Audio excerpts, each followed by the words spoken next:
Dr. Seward's Diary. 3rd October. Let me put down with exactness all that happened, as well as I can remember it since last I made an entry.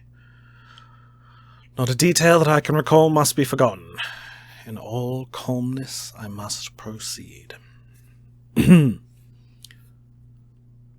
I came to Renfield's room, I found him lying on the floor on his left side in a glittering pool of blood. When I went to move him, it became at once apparent that he had received some terrible injuries.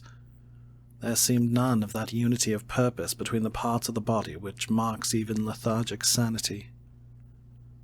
As the face was exposed, I could see that it was horribly bruised, as though it had been beaten against the floor.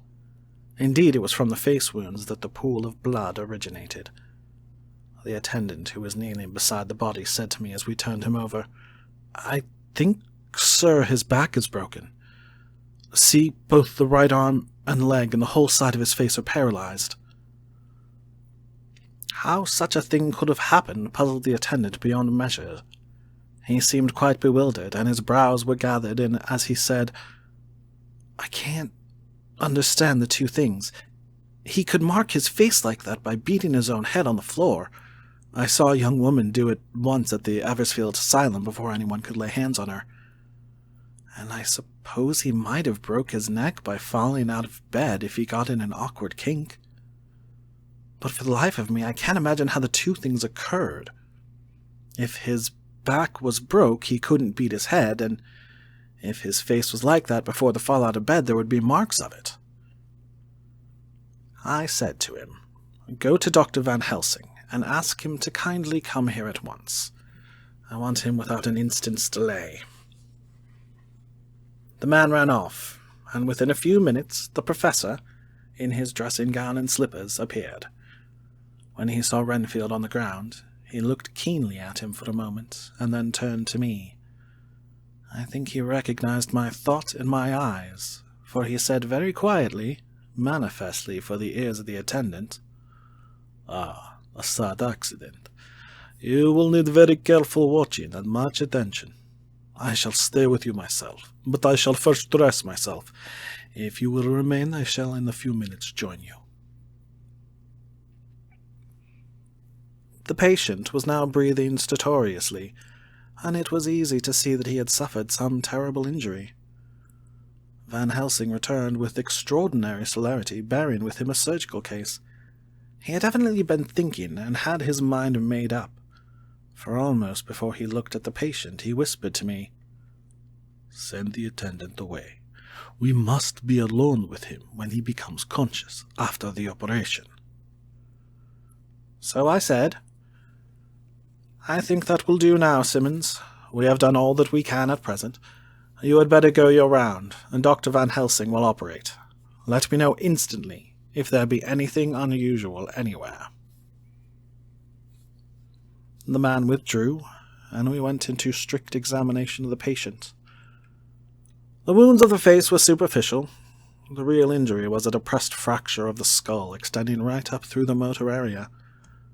The professor thought a moment and said, "We must reduce the pressure and get back to normal conditions as far as can be. The rapidity of the suffusion shows the terrible nature of his injury. The whole motor area seems affected. The suffusion of the brain will increase quickly, so we must trephine at once or it may be too late."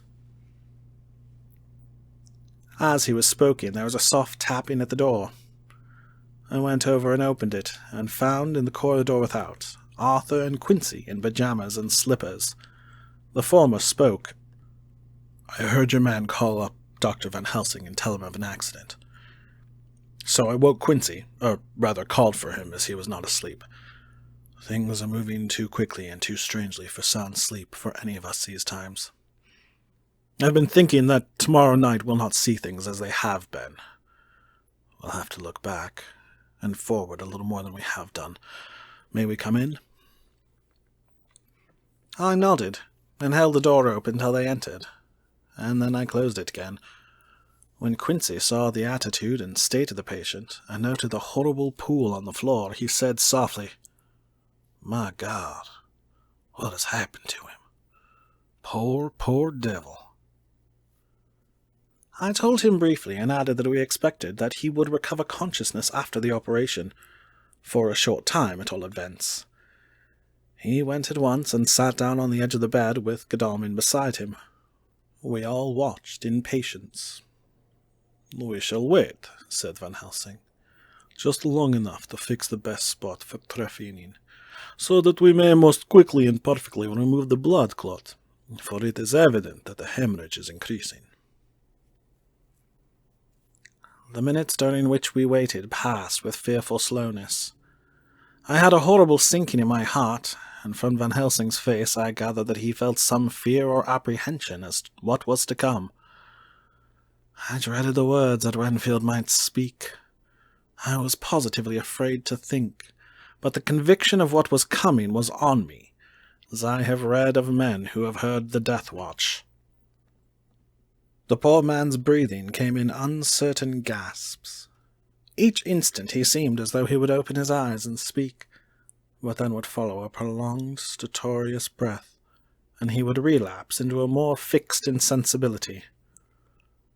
Inured as I was to sick beds and death, this suspense grew and grew upon me.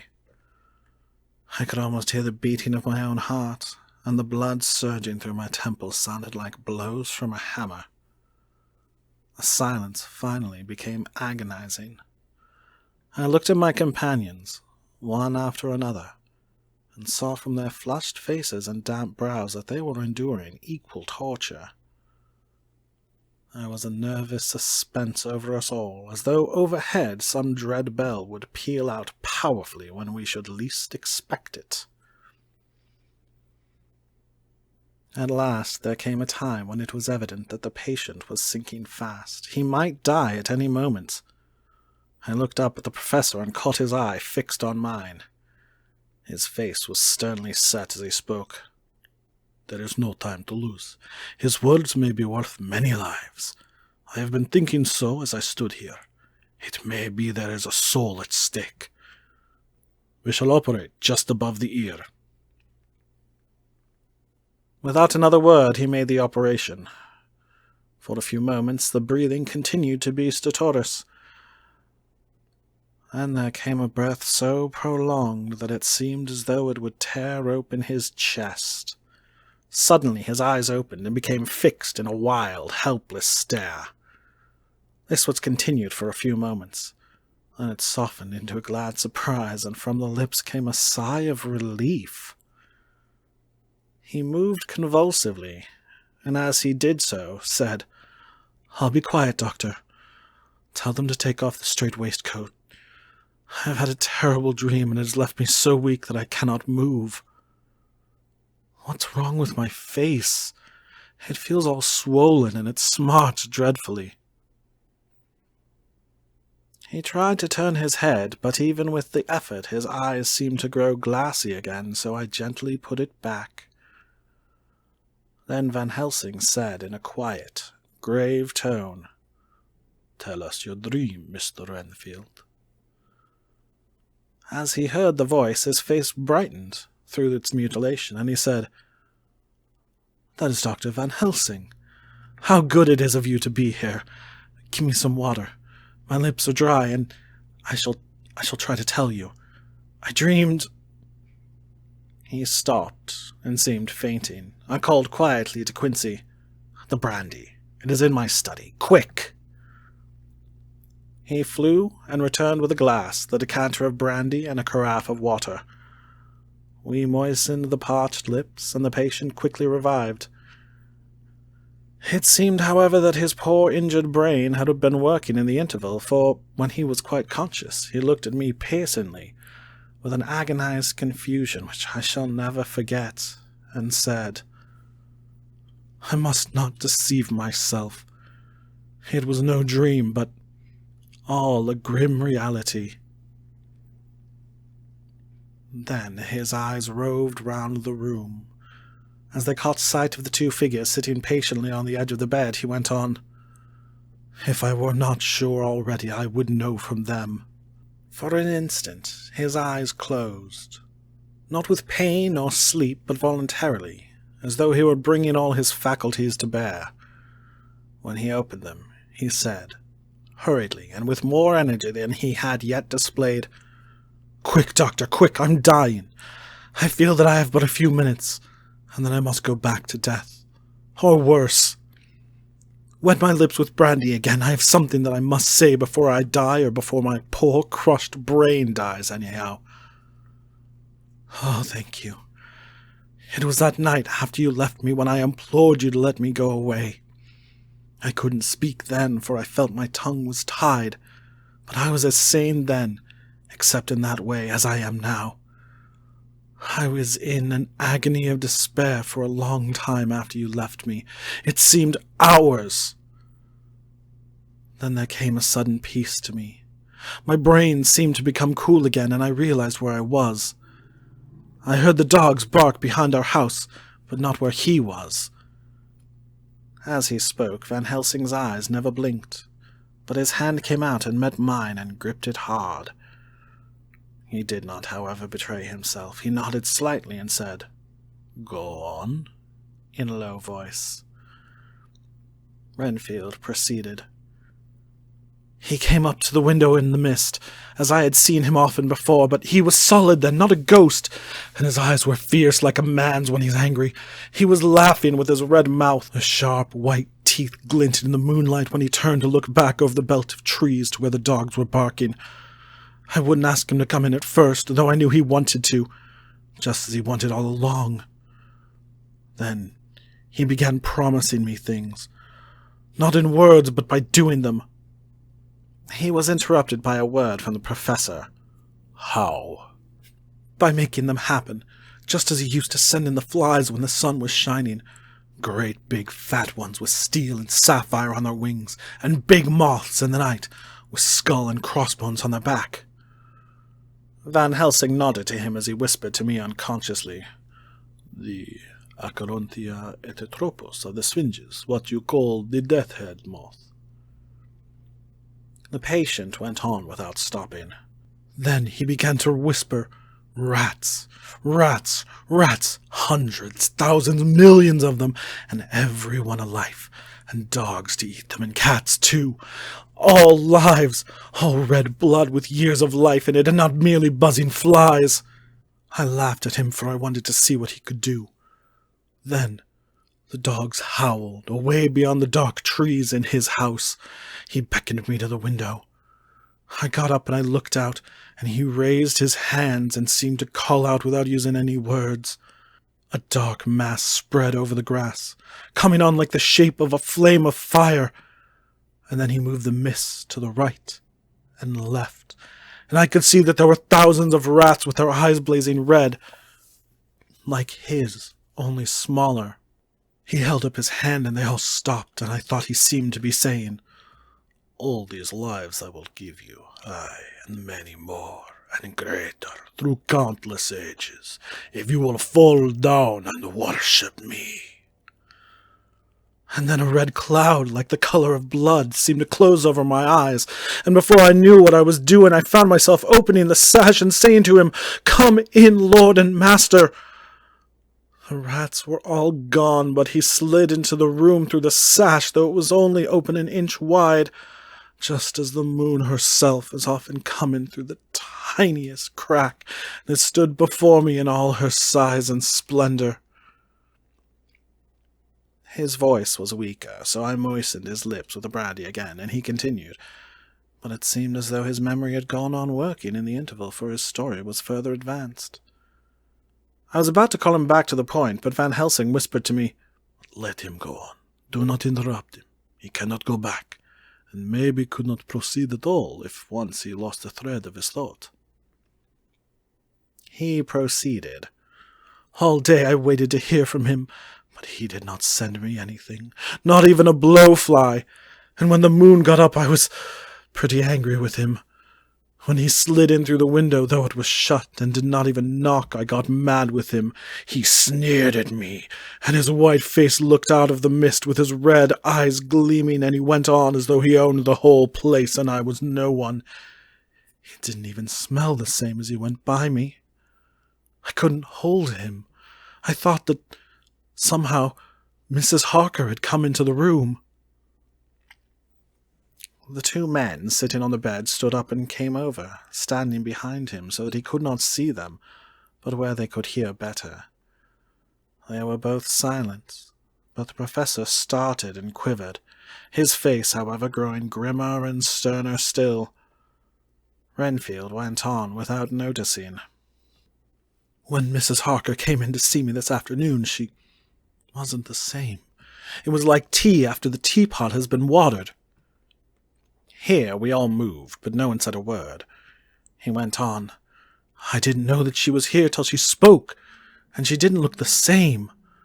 I don't care for the pale people. I like them with lots of blood in them, and hers had all seemed to have run out. I didn't think of it at the time, but when she went away I began to think, and it made me mad to know that he had been taking the life out of her. I could feel that the rest quivered as I did, but we remained otherwise still. So when he came tonight I was ready for him. I saw the mist stealing in, and I grabbed it tight. I have heard that madmen have unnatural strength, and as I knew I was a madman, at times anyway, I resolved to use my power. Aye, and he felt it too, for he had come out of the mist to struggle with me. I held tight, and I thought I was going to win, for I didn't mean him to take any more of her life. Till I saw his eyes. They burned into me, and my strength became like water. He slipped through it, and when I tried to cling to him, he raised me up and flung me down. There was a red cloud before me, and a noise like thunder, and the mist seemed to steal away under the door. His voice was becoming fainter, and his breath more stertorous. Van Helsing stood up instinctively. "We know the worst now," he said. "He is here, and we know his purpose. It may not be too late. Let us be armed, the same as we were the other night, but lose no time. There is not an instant to spare." There was no need to put our fear, nay, our conviction, into words. We shared them in common. We all hurried, and took from our rooms the same things that we had when we entered the Count's house. The professor had his ready, and as we met in the corridor he pointed to them significantly as he said, "They never leave me, and they shall not till this unhappy business is over. Be wise also, my friends. It is no common enemy that we deal with. Alas, alas, that the dear Madam Mina should suffer." He stopped. His voice was breaking, and I do not know if rage or terror predominated in my own heart. Outside the Harker's door we paused. Art and Quincy held back, and the latter said, "Should we disturb her?" "We must," said Van Helsing grimly. "If the door be locked, I shall break it in." "May it not frighten her terribly? It is unusual to break into a lady's room." Van Helsing said solemnly, "You are always right, but this is life and death. All chambers are alike to the doctor, and even were they not, they are all as one to me tonight. Friend John, when I turn the handle, if the door does not open, do you put your shoulder down and shove. And you too, my friends. Now!" He turned the handle as he spoke, but the door did not yield. We threw ourselves against it. With a crash it burst open, and we almost fell headlong into the room. The professor did actually fall, and I saw across him as he gathered himself up from hands and knees. What I saw appalled me. I felt my hair rise like bristles on the back of my neck, and my heart seemed to stand still. The moonlight was so bright that through the thick yellow blind the room was light enough to see. On the bed beside the window lay Jonathan Harker, his face flushed and breathing heavily as though in a stupor. Kneeling on the near edge of the bed, facing outwards, was the white-clad figure of his wife. By her side stood a tall, thin man clad in black. His face was turned from us, but the instant we saw, we all recognized the Count's. in every way, even to the scar on his forehead. With his left hand he held both Mrs. Harker's hands, keeping them away with her arms at full tension. His right hand gripped her by the back of the neck, forcing her face down in his bosom. Her white nightdress was smeared with blood, and a thin stream trickled down the man's bare breast, which was shown by his torn-open dress. The attitude of the two had a terrible resemblance to a child forcing a kitten's nose into a saucer of milk to compel it to drink.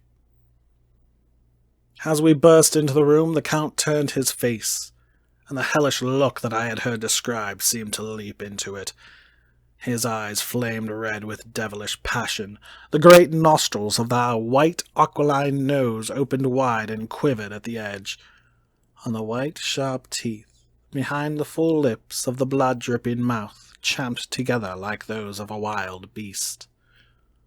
With a wrench, which threw his victim back upon the bed as though hurled from a height, he turned and sprang at us.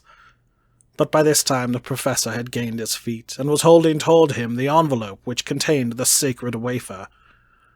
The Count suddenly stopped, just as poor Lucy had done outside the tomb, and cowered back. Further and further back he cowered, as we, lifting our crucifixes, advanced.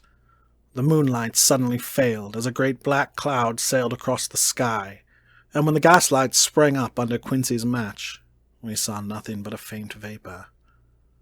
This, as we looked, trailed under the door, which, with the recoil from its bursting open, had swung back to its old position.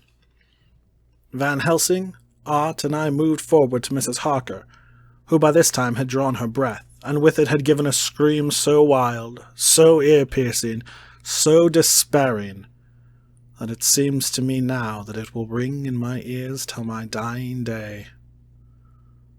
For a few seconds she lay in her helpless attitude in disarray. Her face was ghastly, with a pallor which was accentuated by the blood which smeared her lips and cheeks and chin. From her throat trickled a thin stream of blood. Her eyes were mad with terror. Then she put before her face her poor crushed hands, which bore on their whiteness the red mark of the Count's terrible grip, and from behind them came a low, desolate wail which made the terrible scream seem only the quick expression of an endless grief. Van Helsing stepped forward and drew the coverlet gently over her body, whilst Art, after looking at her face for an instant despairingly, ran out of the room. Van Helsing whispered to me, "Jonathan is in a stupor such as we know the vampire can produce. We can do nothing with poor Madam Mina for a few moments till she recovers herself. I must wake him." He dipped the end of a towel in cold water, and with it began to flick him on the face, his wife all the while holding her face between her hands and sobbing in a way that was heartbreaking to hear. I raised the blind and looked out of the window. There was much moonshine, and as I looked I could see Quincy Morris run across the lawn and hide himself in the shadow of a great yew tree. It puzzled me to think why he was doing this, but at the instant I heard Harker's quick exclamation as he woke to partial consciousness and turned to the bed. He seemed dazed for a few seconds, and then full consciousness seemed to burst upon him all at once, and he started up. His wife was aroused by the quick movement, and turned to him with her arms stretched out, as though to embrace him. Instantly, however, she drew them in again, and putting her elbows together, held her hands before her face, and shuddered till the bed beneath her shook. "In God's name, what does this mean?" Harker cried out. "Dr. Seward, Dr. Van Helsing, what is it? What has happened? What is wrong? Mina, dear, what is it? What does that blood mean? Oh, my God, has it come to this?" And, raising himself to his knees, he beat his hands wildly together. "Good God, help us! Help her! Oh, help her!" With a quick movement he jumped from bed and began to pull on his clothes, all the man in him awake at the need for instant exertion. "What has happened? Tell me all about it!" he cried without pausing. "Dr. Van Helsing, you love Mina, I know. Oh, do something to save her. It cannot have gone too far yet. Guard her while I look for him. His wife, through her terror and horror and distress, saw some sure danger to him. Instantly forgetting her own grief, she seized hold of him and cried out, "No, no, Jonathan, you must not leave me. I've suffered enough tonight, God knows, without the dread of his harming you. You must stay with me. Stay with these friends who will watch over you." Her expression became frantic as she spoke, and he yielding to her, she pulled him down sitting on the bedside and clung to him fiercely. Van Helsing and I tried to calm them both. The professor held up his little golden crucifix and said with wonderful calmness, "Do not fear, my dear. We are here, and whilst this is close to you, no foul thing can approach. You are safe for tonight, and we must be calm and take counsel together." She shuddered and was silent, holding down her head on her husband's breast. When she raised it, his white nightrobe was stained with blood where her lips had touched, and where the thin open wound in her neck had sent forth drops. The instant she saw it, she drew back with a low wail and whispered amidst choking sobs, "Unclean, unclean! I must touch him or kiss him no more. Oh, that it should be that it is I who am now his worst enemy, and whom he may have most cause to fear." To this he spoke out resolutely, "Nonsense, Mina. It is a shame to me to hear such a word. I would not hear it of you, and I shall not hear it from you. May God judge me by my deserts, and punish me with more bitter suffering than even this hour, if by any act or will of mine anything ever come between us." He put out his arms and folded her to his breast, and for a while she lay there sobbing. He looked at us over her bowed head with eyes that blinked damply above his quivering nostrils. His mouth was set as steel. After a while her sobs became less frequent and more faint, and then he said to me, speaking with a studied calmness which I felt tried his nervous power to the utmost, "And now, Dr. Seward, tell me all about it. Too well I know the broad fact. Tell me all that has been." I told him exactly what had happened, and he listened with seeming impassiveness, but his nostrils twitched and his eyes blazed as I told how the ruthless hands of the Count had held his wife in that terrible and horrid position, with her mouth to the open wound on his breast.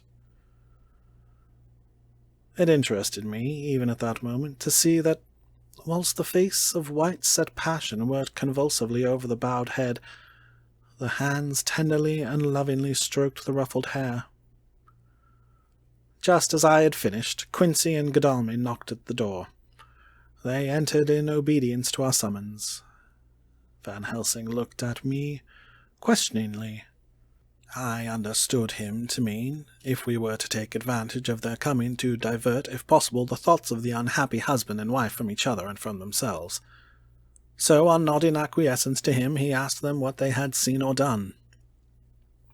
To which Lord Godalming answered, "I could not see him anywhere in the passage or in any of our rooms. I looked in the study, but though he had been there, he had gone. He had, however—" He stopped suddenly, looking at the poor drooping figure on the bed. Van Helsing said gravely, "Go on, friend Arthur. We want here no more concealments. Our hope now is in knowing all. Tell freely." So Art went on. "He had been there, and though it could only have been for a few seconds, he made rare hay of the place. All the manuscripts have been burned, and the blue flames were flickering amongst the white ashes. The cylinders of your phonograph, too, were thrown on the fire, and the wax had helped the flame." Here I interrupted. "Thank God there is the other copy in the safe." His face lit for a moment, but fell again as he went on. "I Ran downstairs then, but could see no sign of him. I looked into Renfield's room, but there was no trace there, except... Again he paused. "Go on," said Harker hoarsely. So he bowed his head and, moistening his lips with his tongue, added, "Except that the poor fellow is dead." Mrs. Harker raised her head, looking from one to the other of us. She said solemnly, "God's will be done." I could not but feel that Art was keeping back something, but as I took it that it was with a purpose, I said nothing. Van Helsing turned to Morris and asked, "And you, friend Quincy, have you any to tell?" "A little," he answered. "It may be much eventually, but at present I can't say. I thought it well to know, if possible, where the Count would go when he left the house. I did not see him, but I saw a bat rise from Renfield's window and flap westward. I expected to see him in some shape go back to Carfax, but he evidently sought some other lair. He will not be back tonight, for the sky is reddening in the east, and dawn is close. We must work tomorrow." He said the latter words through his shut teeth. For a space of perhaps a couple of minutes there was silence, and I could fancy that I could hear the sound of our hearts beating.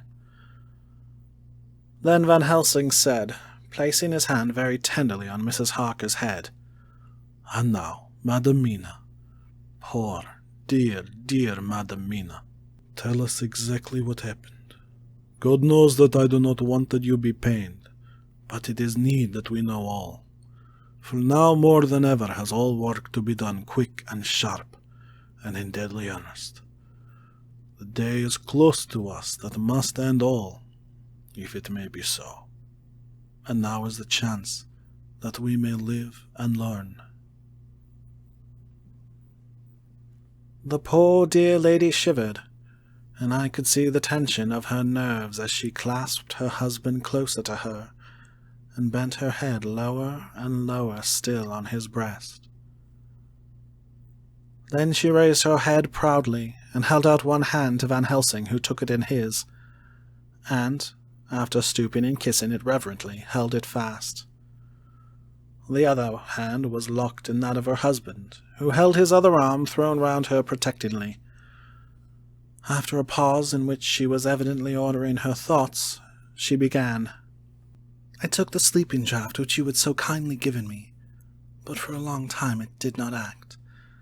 I seemed to become more wakeful, and myriads of horrible fancies began to crowd in upon my mind, all of them connected with death and vampires, with blood and pain and trouble."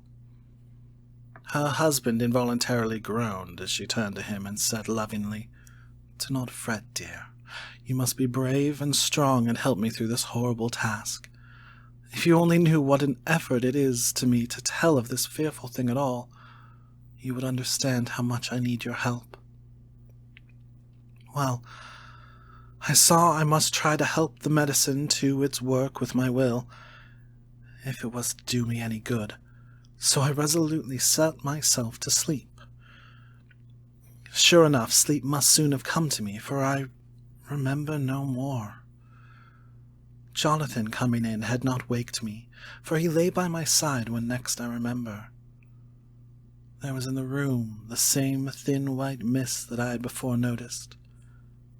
But I forget now if you know of this. You will find it in my diary, which I shall show you later. I felt the same vague terror which had come to me before, and the same sense of some presence. I turned to wake Jonathan, but found that he slept so soundly that it seemed as if it was he who had taken the sleeping draught, and not I. I tried, but I could not wake him. This caused me great fear, and I looked around terrified. Then, indeed, my heart sank within me. Beside the bed, as if he had stepped out of the mist, or rather as if the mist had turned into his figure, for it had entirely disappeared, stood a tall, thin man all in black.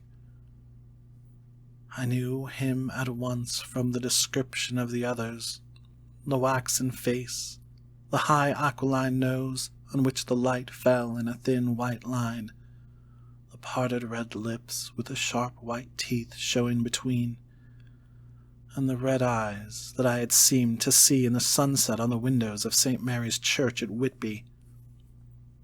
I knew, too, the red scar on his forehead where Jonathan had struck him. For an instant my heart stood still, and I would have screamed out only that I was paralyzed. In the pause he spoke in a sort of keen, cutting whisper, pointing as he spoke to Jonathan.